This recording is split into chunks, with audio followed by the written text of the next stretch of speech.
Talk about Indiana, man. We know that Indiana's been struggling to get their cannabis movement going. You had Mike Pence pushing his thing, and then all the Republicans pushing their prohibition after that. But there might be a little bit of light at the end of the tunnel here, right? So I'm gonna start things off with a little story, right? So y'all will not hear me heaping praise on my own college football position coach very often because I don't believe he was particularly good at coaching football. But he was a beast with the one-liners, though. I think of him like a black Dale Schafer. It's something that I've grown to respect a lot more as I've gotten older. And Coach would always have some kind of crazy, outdated, most likely non-PC shit on deck that me and my homeboys still bring up and reminisce about 20 years later. One of my favorites was the plumber's proverb. Whenever we fucked up on or off the field, you pull us aside and ask us, "Hey, fellas, y'all ever heard of the plumber's proverb? Shit rolls downhill." That's true. Right? And it was his way of saying that if we missed a tackle, gave up a touchdown, got in an off-campus fight, arrested, whatever it was, he'd be the one in the hot seat suffering collateral damage because of what we did. It's kind of like what's going on with downvote ballots for the Republican Party right now. And big win might be coming for Indiana's cannabis community as a result. An increasing number of bipartisan polls are revealing a shift in American voter sentiment and fatigue tied to the far-right views and divisive rhetoric popularized and distributed by former President Donald Trump. Trump's current campaign is limping out of his poor debate performance earlier this week against Vice President Kamala Harris, and the shit's rolling downhill to Republicans that have mirrored his views. According to the Indiana Capitol Chronicle's Nikki Kelly, if elected governor, pro-pot Indiana Democrat Jennifer McCormick, previously seen as a long-shot gubernatorial nominee against the Trump-backed Republican Mike Braun, officially laid out her detailed plan, not to be confused with the concept of a plan, to legalize for the Hoosier state this morning. Hoosiers have made it clear they support adult use cannabis and are frustrated by Indiana's outdated prohibition laws, said McCormick. Our plan takes a common sense approach by first introducing a well-regulated medical marijuana industry, allowing us to address potential regulatory challenges and ensure a smooth transition to well-regulated legal adult cannabis. Third week in a row that McCormick has laid out a proposal on specific topics, including educational and ethics reform. Per Kelly's reporting, her opponent, Republican Mike Braun, has only offered a plan on property taxes. When pressed last week about whether he will be sharing other proposals, he said, quote, "It remains to be seen." Looks like that whole concept of a plan thing is caught on. Braun added that when you do it, you still got to make sure that it's going to pass the legislature. And I think whatever Jennifer puts out there is going to be unlikely to pass the legislative muster of supermajority. Democrats and some Republicans have been pushing the General Assembly to legalize for several sessions, but many conservative Republicans remain opposed. McCormick's plan includes several key components, and Kelly listed them out. Establishing an Indiana Cannabis Commission. The plan will create Indiana Cannabis Commission, which will be responsible for overseeing the legal cannabis industry, including regulation, licensing, ensuring compliance with safety standards. The independent body will help Indiana develop a well-regulated cannabis market, protecting Hoosiers and ensuring transparency as the state transitions to full legalization. Establishing the medical marijuana industry. The plan calls for immediate creation of a just doubled that one. Sorry about that. I think they put it up there double. But transition to adult use cannabis. While the initial focus is on medical marijuana, the plan outlines a clear pathway toward full adult use legalization. This phased approach will mitigate system challenges and ensures Indiana's cannabis market is well regulated and effective. 3, regulating hemp-derived THC. The plan also addressed the issue of unregulated hemp-derived THC products currently flooding Indiana's gas stations and smoke shops. By regulating these substances, the state will protect consumers and ensure the cannabis products meet safety standards. And finally, economic benefits, something that she's trying to court Republicans on. Economic benefits are listed as legalizing adult use cannabis could generate an estimated $172 million annually in tax revenues for Indiana, providing a significant boost to the state's economy and funding for essential services.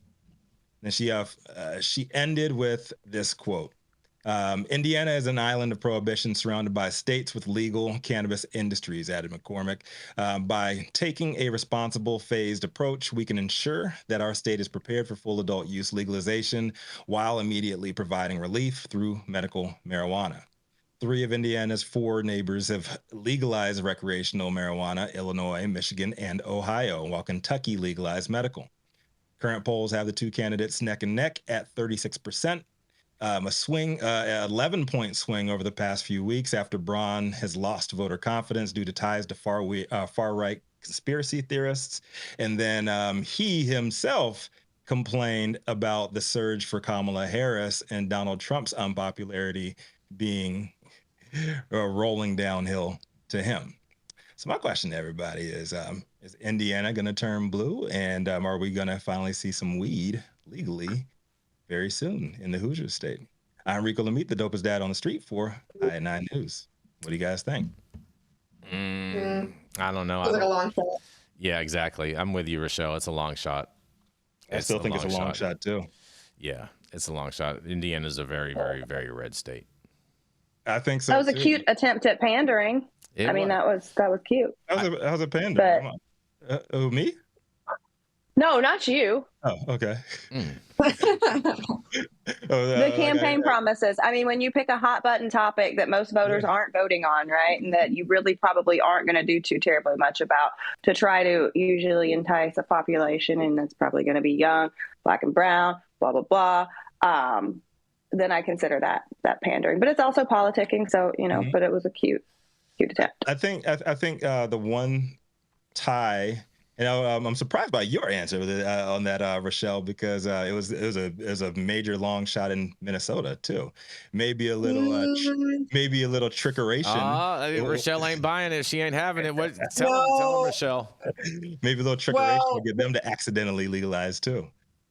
Well, there was that. That was something else, though. But the adult use cannabis, they've been wanting to get that passed in Minnesota for a long time, but the Republicans in the state Congress weren't having it. And as soon as the Democrats had the majority, they got it done. Okay. People wanted it for sure. But we don't have ballot initiatives in Minnesota. So things like legalization have to go through the state legislature. Okay. Well. I think it's great that that this gubernatorial candidate put this out there like that. I think it's great for momentum within the state and brings up the talking points and kind of does put Republicans to give some kind of answer or at least their thoughts on this and brings it up as an issue. But I don't think that this lady has a chance of winning. They're neck and neck right now. I mean, you believe polls, bro? I don't. I love it. It reminds me of a. I'm gonna, be tepid with my answer there because I've never believed in any polls, but I just think it's very interesting how you and your right-wing friends believe all the polls when they're going your way, but you don't like to. You say you don't believe any of them when they're going the other way. Well, that is because a lot. I don't ever believe them. I don't ever believe them because 1, you're not getting a full picture. 2, like who's really actually responding to these polls. I don't believe any of the polling that is done. So don't look me in the Jason soup. Whoa. I didn't call you out by name. I said many of your right-wing friends. I don't consider you a friend of Jason. I consider you a colleague while we're on the show. Boy. He's my friend. Oh, boy. So, I mean, I think that after this election cycle, we're going to see the dust settle. And I think there's a lot of room for movement in cannabis, both medical and recreational, in these hardline states. But for right now, there's too much drama going on. This does not break through the drama. I don't think so at all. Each election cycle gives us a better position because it makes common sense to stop throwing people in jail for smoking weed when they can go out and drink beer and wine and whiskey all day long. It just doesn't make a lot of sense anymore. But I don't see anything breaking through the drama that we're going to see for the next month and a half or so.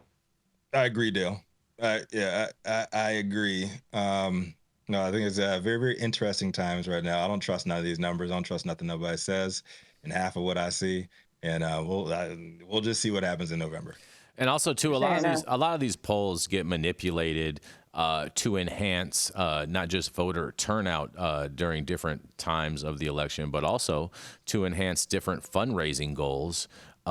Because they have to put out these quarterly reports and whatnot. And so a lot of times right before the end of a quarter, you'll see drastic shifts in the polls to encourage people to contribute more. Do you think Indiana they care about the economic side of it? You know, you have 4 states around you that are selling weed. It essentially pushed Ohio to legalize quicker under a red. You know, that is an interesting point. There was a Democratic congresswoman that I had a pretty good relationship with that was from Indiana, and she was very, very pro cannabis, and so I think that's a valid question, and time will tell, but I don't have an answer for that right now. Chelsea, good luck, Indiana. Whether it's under McCormick or Mike Brown. Either way, I hope they get their weed, man. This is the state of Mike Pence, too, former vice president. Yeah. People who iron their underwear. Exactly, Dale. Exactly. But you know what? It's a good export. You know, Indiana exports all their guns to Chicago, and maybe Chicago can export all their weed back to Indiana. Maybe that's how it's just going to be for the next couple. Man, you know what? On that, we're going to go to a commercial. We're going to be right back.